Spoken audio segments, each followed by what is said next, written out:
Okay, welcome back. It is Friday, November 30th, and I just got done doing what I'm going to call phase one of the Savage Axis Heavy Barrel 6.5 Creedmoor upgrades.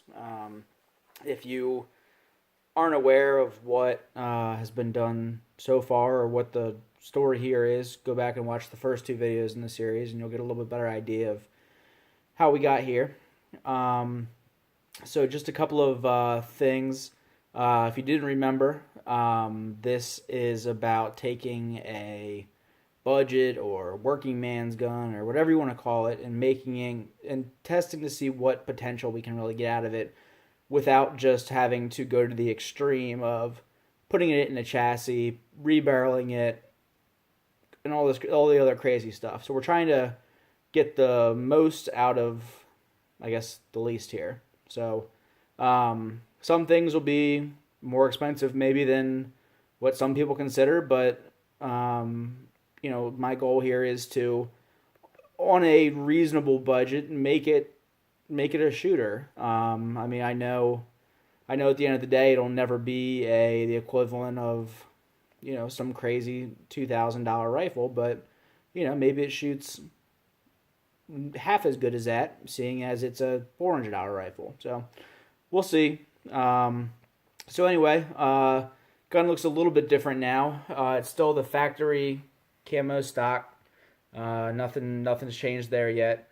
The biggest thing really of phase one was upgrading the optics, rings, mount, and then just kind of tweaking the current setup to really see what this gun's got in it. So starting with the most obvious, and I'll just be open with the prices, just so that way, you can't accuse me of, getting it for a sponsor or, saying that I have X amount of dollars in it, and because you can go and verify all this yourself. So starting with the biggest thing, we have a Egw One Piece Base that is mounted and Loctited. We did the normal things like taking off the old rip mount, degreasing everything. I posted a picture on Savage Axis Owners Facebook page just about the amount of oil that was under the factory scope base. I mean, it dirtied almost an entire paper towel, just wiping it off, spraying it down with alcohol, and then wiping it off again. I mean, it looked like you would just, change oil in your car or something like that, and then wash your hands with the rag. It was a lot of grit and oil and just nastiness that, can't be good for, contact between the thread screws and all that. So that was really the first thing, was stripping it off. So EGW base, and then we went with the upper tier Weaver steel rings. These are actual made in the USA, 4-hole 30 millimeter tactical rings. These are the medium height. You can see light underneath the bell and the mount there, so it does clear. And who knows, if this thing ends up getting restocked and stuff like that, I'll probably have to adjust it. And, as of right now, with this stock, the eye relief works. And then moving on from there, I went with the primary arms 4 to 14 by 44 first focal plane scope. It is the Mil reticle with side parallax adjustment. You can see over there.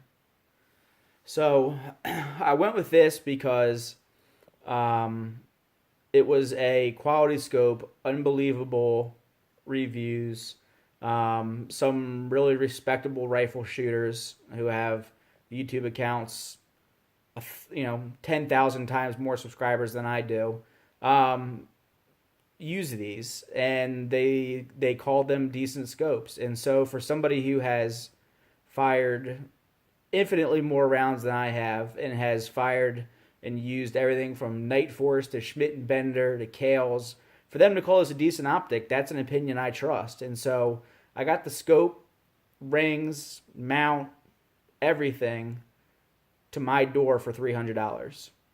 Now, I know some people are saying, well, that's not a budget. That's not a budget piece there. Well, to me it is, because a quality scope is kind of what makes the rifle. Quality ammo, a good trigger, and a good scope. Everything else you can kind of get around. And realistically, I didn't want to buy a scope that I was going to have to worry about or take off of here. And if, I buy scopes to keep, not scopes to put on here, get by with, and then sell. So that's really the optic upgrade here. And then the next thing, and you can't obviously see it, but I did a little bit of stock work. Somebody commented on, I think, either video 1 or video 2 of this series, and said that they were disappointed with how light stock was. And I agree. From just about behind the trigger all the way back to the butt plate is completely hollow. There's absolutely nothing. So I wanted some weight back there just to make the gun feel a little more balanced. So what I did is I actually had a bunch of lead round balls from an old Hawken rifle that I don't shoot anymore. I packed those really tightly into a Crown Royal bag, and then taped it really tight and formed it kind of into the shape of that buttstock. I then shoved it in there and kind of molded it to the inside of that, and then to make sure it wouldn't slide around. And then I put the butt plate back on, and that probably added a pound to the back of the rifle. And it's a heavy gun, but it at least feels a little more balanced now. And the goal here is to not make it jump quite so bad. Up here under the recoil lug and right around the barrel nut and a little bit forward, I did some epoxying of the spider webs in there to try to stiffen it up a little bit. This stock is pretty bad in terms of stock flex on along the barrel channel there, and we'll see. So I went ahead and I had this bipod. This is a Harris bipod with Hawk Hill custom spike feet on it. So that way, in the event you're shooting off of dirt or a wooden table or something, these feet are actually spikes. So that way they kind of dig in. Because if you use the bipod the way you're supposed to with preloading it, sometimes those round feet that come factory on a lot of bipods, they slip. And before, I know someone will probably bring it up, so you can see empty. There's the magazine. And I am probably 3 feet away from the rifle itself, despite how close the camera looks. So this is where we are. This is what I'm calling phase 0, right? We went through, we lightened the accutrigger, we cleaned everything really well, checked torque specs on the action screws, made sure the barrel was free float, added a little bit of weight, and put a quality optic on it. That's what I'm going to call phase 0, right? Because let's just say you have enough money to buy a nice scope and you have enough money to buy the rifle. What are some things that you can do that are almost free outside of that, like some weight in the stock and torque and stuff like that? So I apologize there for the camera wiggle. I bumped my camera holder. So that's where we're at. I went out last weekend and I fired some 143 grain Hornady ELDX factory ammo. The Precision Hunter, I think it was, and it just didn't group out of this gun. I had all kinds of horizontal and vertical stringing. One group would string horizontally over 2 inches. Some looked like a cross, and I was shooting the exact same way I was off the sandbags the first time I shot the gun, and I shot an inch group, or just about an inch group. So I'm not going to rule out the Hornady ammo yet. So I am, though, with a couple of these upgrades, going to go and shoot another box of the 140 grain Federal Fusion. That is so